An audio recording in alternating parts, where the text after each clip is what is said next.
June 5th, 2024. A press release that almost nobody read. The Bank for International Settlements announced that Project mBridge had reached minimum viable product stage. Technical jargon about cross-border payments and central bank digital currencies. The kind of announcement that gets filed under banking innovation and forgotten by the close of trading. Except buried in that announcement was a single sentence that should have made front page headlines around the world.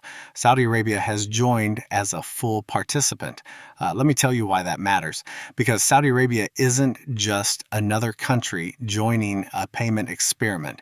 Saudi Arabia is the linchpin of the petrodollar system, the foundation upon which American monetary hegemony has rested for 50 years.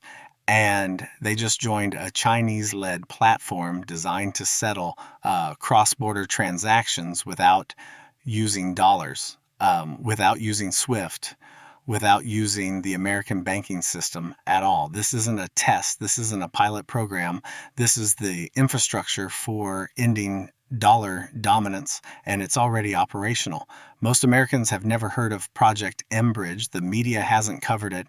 Politicians haven't debated it. Financial advisors haven't warned their clients. But in central banking circles, in the world of international monetary policy, this is the only thing that matters. Because what's being built isn't just a faster payment system, it's a replacement for the architecture that has made the United States the most powerful nation on earth. And that replacement goes live in stages. We're currently in stage 4. Stage 6 is dollar obsolescence. And the timeline is shorter than anyone in Washington wants to admit. To understand why this matters, you need to understand what the dollar actually is. Not the currency you hold in your wallet, the global reserve currency, the medium through which 70% of international trade is conducted, the asset that central banks around the world hold as their primary reserve, the reason the United States can print trillions without immediate hyperinflation, the foundation of American power, that dollar. And it exists not because of economic superiority or military might alone. It exists because of a deal made in 1974. And that deal is being systematically dismantled right now. After World War II, the dollar became the global reserve currency through the Bretton Woods Agreement. Other countries pegged their currencies to the dollar. The dollar was pegged to gold at $35 per ounce.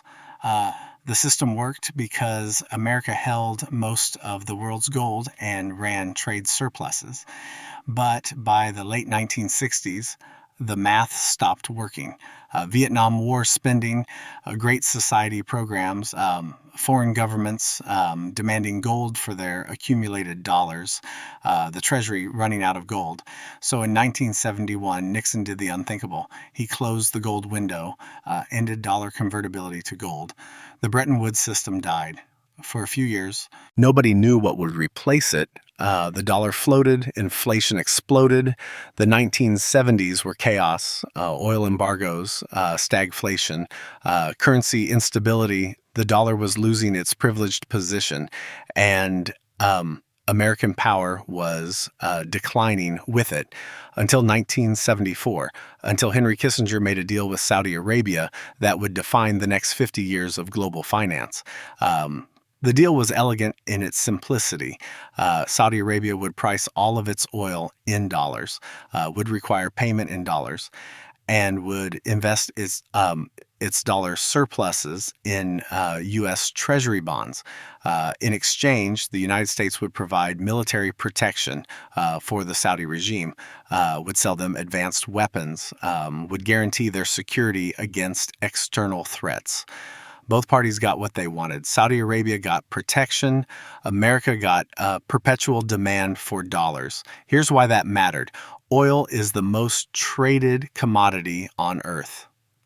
Every country needs it. If oil is priced in dollars Every country needs dollars to buy oil, which means every country needs to earn dollars through trade or hold dollars as reserves, which means every country needs to buy U.S. Treasury bonds to store those dollars, which means the United States can run massive budget deficits without consequences because there's always demand for treasury bonds from countries that need dollars to buy oil. This is the petrodollar system, and it's the reason America has been able to print money for 50 years without the currency collapsing. But the system has a weakness. It's voluntary. It only works as long as Saudi Arabia agrees to price oil in dollars.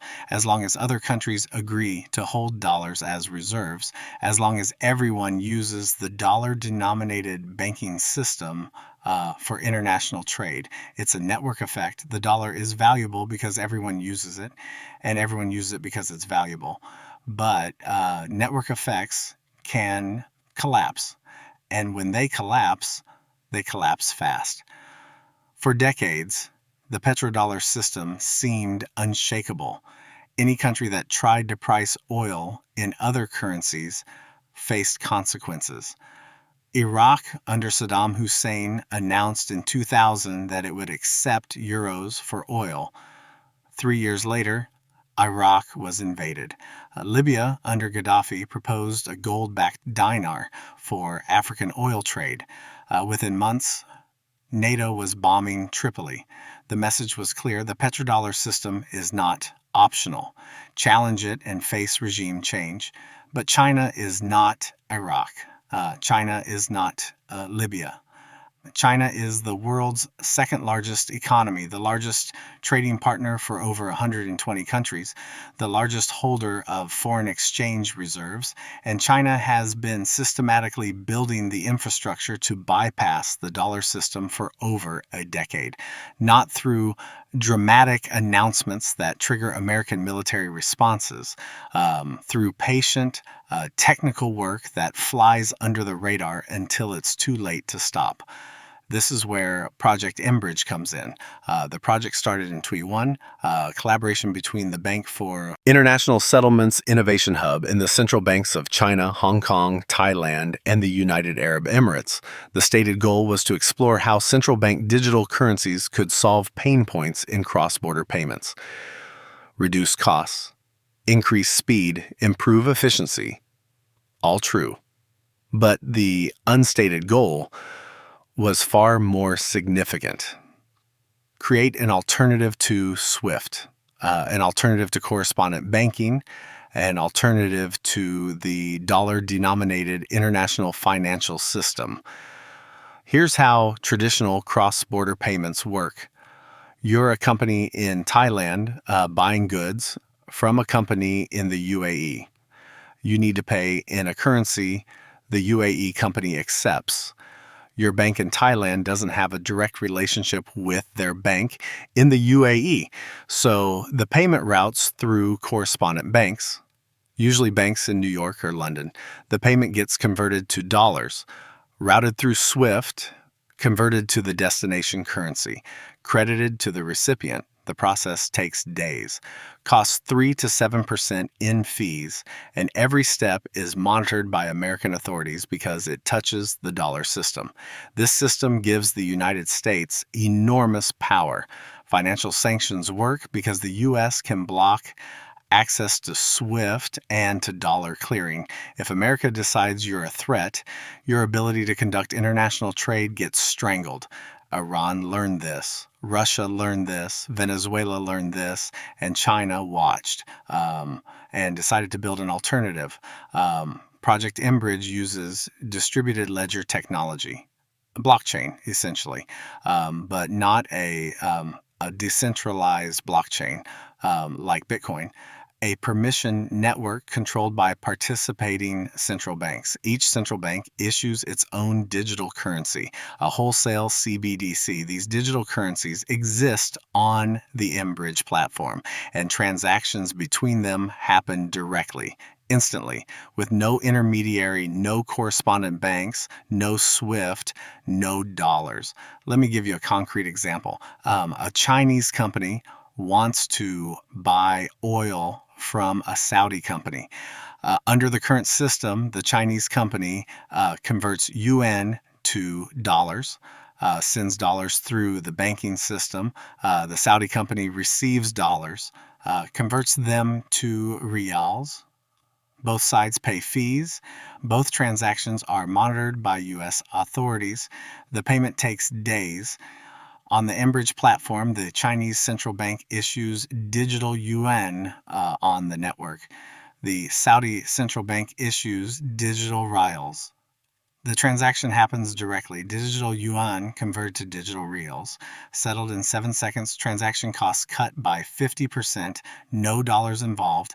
No American banks involved. No American surveillance. The payment is invisible to the U.S. financial system, and it works.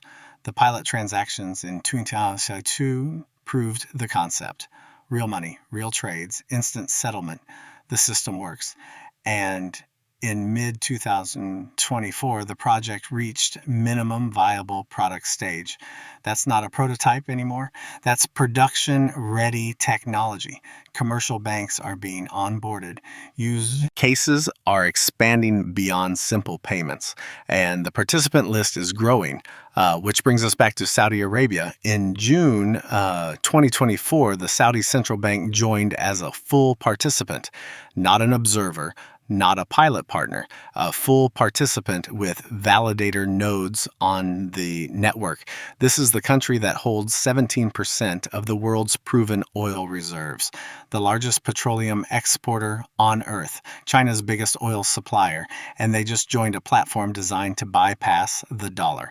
Let's connect the dots. In December 22, Chinese President Xi Jinping visited Saudi Arabia, told Gulf Arab leaders that China would work to buy oil and gas in renminbi. In November 2023, the People's Bank of China and the Saudi Central Bank signed a local currency swap agreement worth 50 billion yuan. That's $6.9 billion equivalent, setting up the infrastructure for direct yuan real trade. And June 2024, Saudi Arabia joined mBridge. The pieces are being moved into position. Here's what this means in practice. Saudi Arabia can now sell oil to China and receive payment in digital yuan through the mBridge platform instantly, cheaply, with no dollar conversion, no American banks, no SWIFT, no monitoring. And if Saudi Arabia is willing to accept yuan for oil, what does that do to the petrodollar system? Because the petrodollar only works if oil is priced exclusively in dollars. If major oil exporters start accepting other currencies, the network effect collapses. Other oil exporters are watching. The UAE is already a founding member of mBridge. Russia, though not officially part of mBridge, has its own CBDC and is coordinating with China on dollar-free trade. Iran would love to escape dollar sanctions. Venezuela, the same.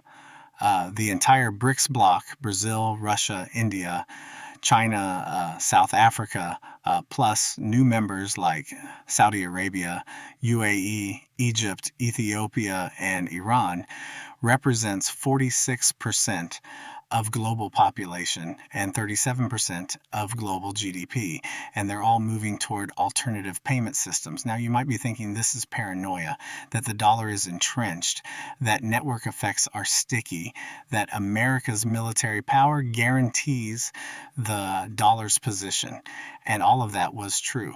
Until it wasn't, because network effects collapse not gradually but suddenly. The system looks stable right up until the moment it isn't. And the moment happens when a critical mass of participants switches to the alternative system. We're approaching that critical mass now. There are 6 stages to the collapse of a reserve currency. Understanding which stage we're in tells you how much time remains to prepare. Stage 1 is alternative development. This is where potential competitors build new infrastructure, new payment systems, new settlement mechanisms, new currency swap agreements. This happened quietly over the past decade. The Belt and Road Initiative, the Asian Infrastructure Investment Bank, regional trade agreements denominated in local currencies. Most people dismiss this as insignificant, but the foundation was being laid. Stage 2 is pilot testing. This is where the alternative systems prove they work. Project mBridge ran pilots in 22. Real value transactions, successful settlements. The technology matured from concept to operational system. By mid-24, reaching MVP stage, the testing phase was complete. The system works. It's ready for scaled deployment. Stage 3 is strategic adoption. This is where major players join the alternative system, not to replace the dollar immediately, but to have optionality, to be ready when the transition happens. Saudi Arabia joining mBridge in June 2024 marked the beginning of Stage 3. They're not abandoning the dollar yet, but they're building the capability to do so, and capability creates options. Stage 4 is dual track operation. This is where significant trade begins flowing through both the old system and the new system simultaneously. We're entering stage 4 now in late 2025. Some oil transactions happening in dollars through traditional banking, some happening in yuan through mBridge, some in reals. The alternative is proving itself in real-world conditions, and every successful transaction on the alternative system builds confidence and reduces dependence on the dollar system. Stage 5 is the tipping point. This is where the proportion of trade flowing through the alternative system reaches critical mass, where the dollar system is no longer dominant but just one option among several. The tipping point creates momentum. More countries switch to preserve their trading relationships with the growing bloc using alternative systems. The network effect inverts. Instead of everyone using dollars because everyone uses dollars, people avoid dollars because major partners don't accept them anymore. Stage 5 happens fast, usually triggered by a crisis event that damages confidence in the incumbent system. Stage 6 is dollar obsolescence, not elimination. The dollar will still exist, will still be used for some transactions, but it will no longer be the global reserve currency, no longer the mandatory medium for international trade, no longer the asset that central banks predominantly hold. And when that happens, when foreign demand for dollars collapses, decades of printed dollars come flooding back to the United States. That's not inflation. That's hyperinflation. The purchasing power of the dollar collapses. Savings evaporate. Living standards crater. And American power, built on the ability to print the world's reserve currency, disappears. We're currently in late stage 3, entering stage 4. The alternative infrastructure exists. Major players have joined. Real trade is beginning to flow through alternative channels. The question isn't whether the transition will happen. The infrastructure is already built. The question is timing. How long does stage 4 last before reaching the tipping point? And what triggers stage 5? History suggests the timeline is short. The British pound was the global reserve currency for a century, backed by the British Empire, seemingly unshakable, until World War II devastated Britain's economy. Within a decade, the pound was no longer the reserve currency. The dollar took its place, not gradually, rapidly, because once confidence breaks, the transition accelerates. Capital flees the weakening currency. Holders dump reserves. The spiral reinforces itself. What took a century to build can unravel in years. The dollar is in a more precarious position than the pound was, because the pound was backed by the largest empire in history with colonies on every continent. the dollar is backed by debt. 35 trillion in government debt, another 30 trillion in unfunded liabilities, a trade deficit that requires importing over $1 trillion in foreign capital every year. The only reason this works is because foreign entities need dollars and buy treasury bonds to store those dollars. When they don't need dollars anymore, they don't need treasury bonds. And when demand for treasury bonds collapses, interest rates explode, the government can't finance its debt, and the currency collapses. Project mBridge is the mechanism that breaks the need for dollars. Not immediately, not all at once, but systematically by providing a viable alternative for the largest category of international trade. Energy, oil and gas, priced in dollars since 1974, now potentially priced in yuan, reals, dirhams, or any other currency on the mBridge platform. And if energy trade doesn't require dollars, neither does much of manufacturing trade, or commodity trade, or services trade. The network effect unwinds. China understands this completely. This is why they've spent over a decade building alternative infrastructure. The Belt and Road Initiative, connecting Asia, Europe, and Africa through Chinese finance infrastructure, making countries dependent on Chinese investment and trade. The Asian Infrastructure Investment Bank rivaling the World Bank and IMF. The BRICS Development Bank providing financing outside the dollar system. Currency swap agreements with dozens of countries. And now mBridge, the final piece, the technical infrastructure to settle all that trade without touching the dollar. Saudi Arabia joining mBridge in 2024 signals that they understand this too. They're hedging. They still need American military protection, still maintain the relationship, but they're building options because Saudi Arabia sees the future. Sees Chinese economic dominance in Asia, sees the BRICS bloc growing, sees American debt spiraling, sees American political dysfunction, and decides that relying solely on the petrodollar system is risky. Better to have a foot in both camps, better to be able to trade with China on China's terms if necessary. But here's what the Saudis might not fully appreciate. You can't be in both camps during a currency transition. You have to choose because once stage 5 begins, once the tipping point hits, neutrality becomes impossible. Countries will demand payment in the rising system, will refuse the declining system, and Saudi Arabia will face a choice.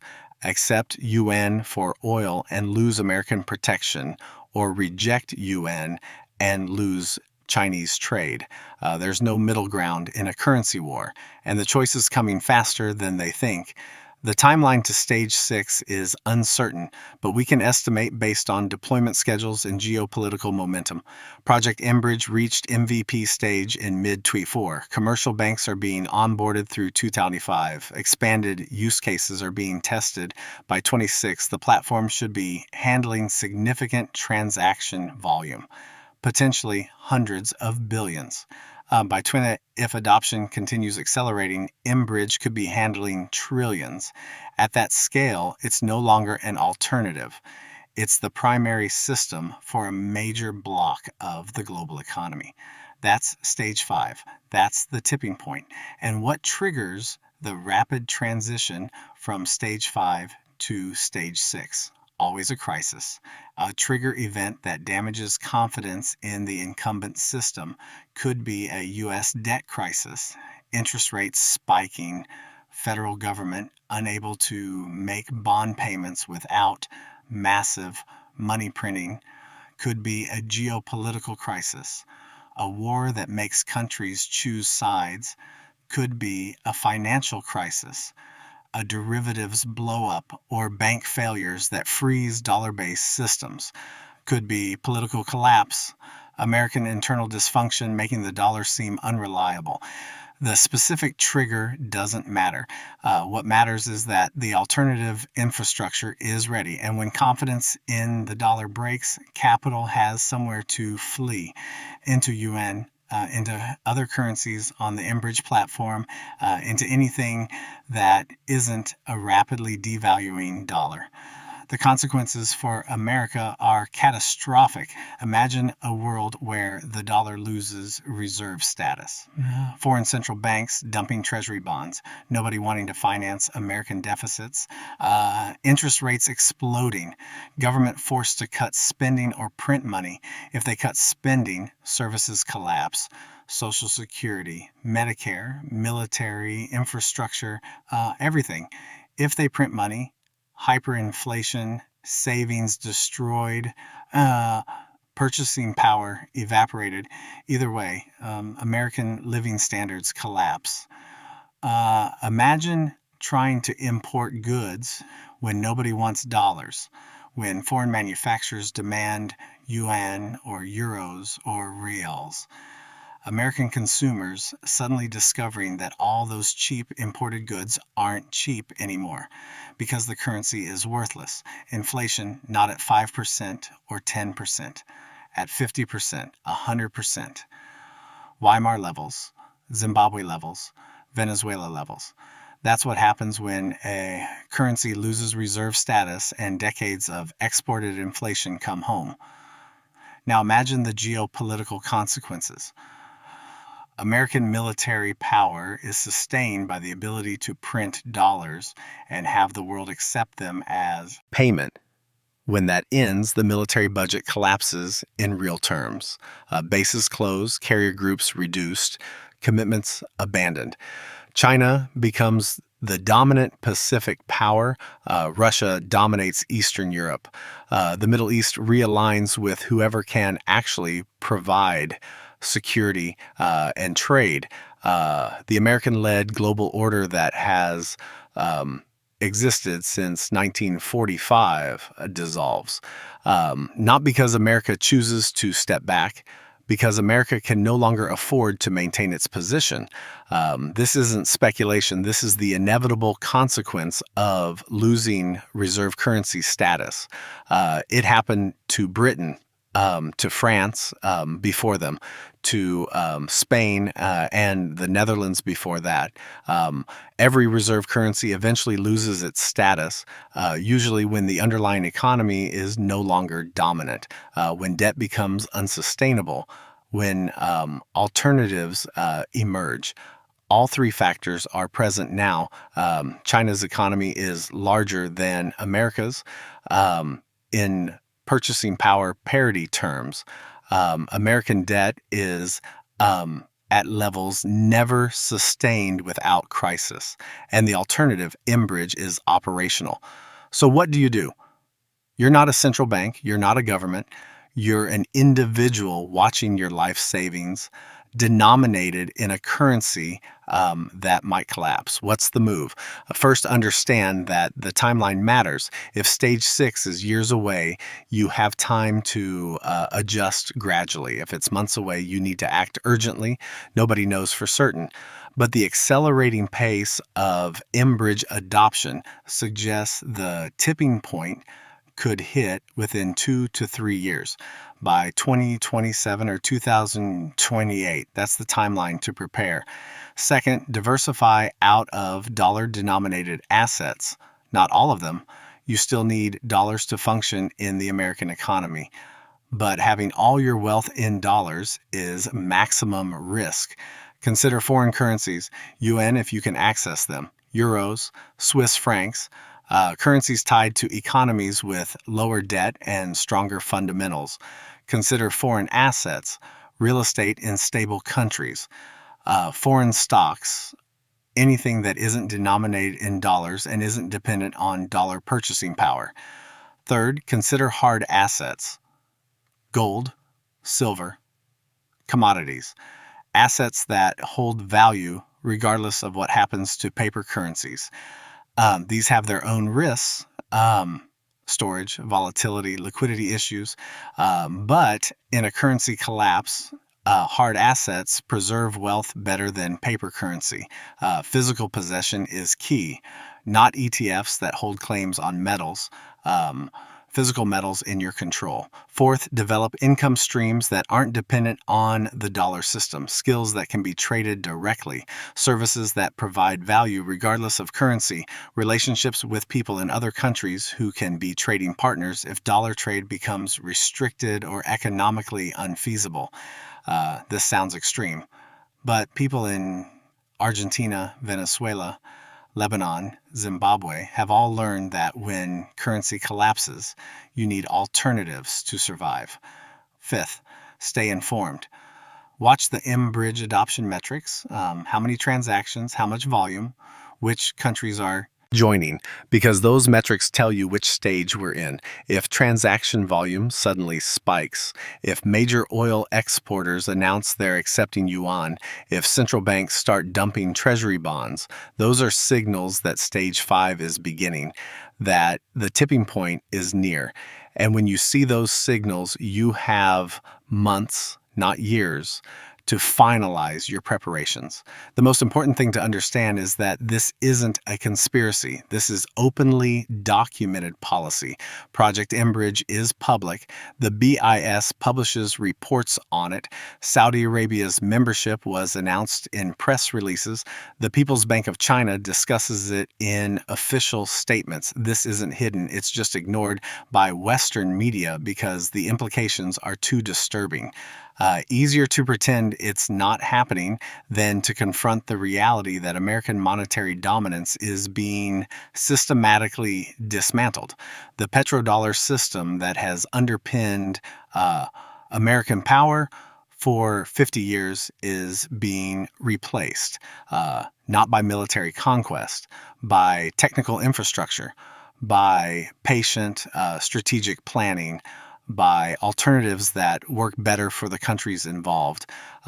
China doesn't need to defeat America militarily, just needs to build a system that offers better terms, lower costs, less political interference, no sanctions, no surveillance, no dollar dependence.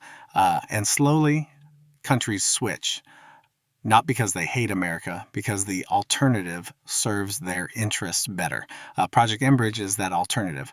Saudi Arabia joining is the signal that the alternative is viable. The expansion in 25 and 26 will be the tipping point, and by 27, the dollar might still exist, but it won't be the global reserve currency anymore, won't be the foundation of American power, won't protect your savings from collapse.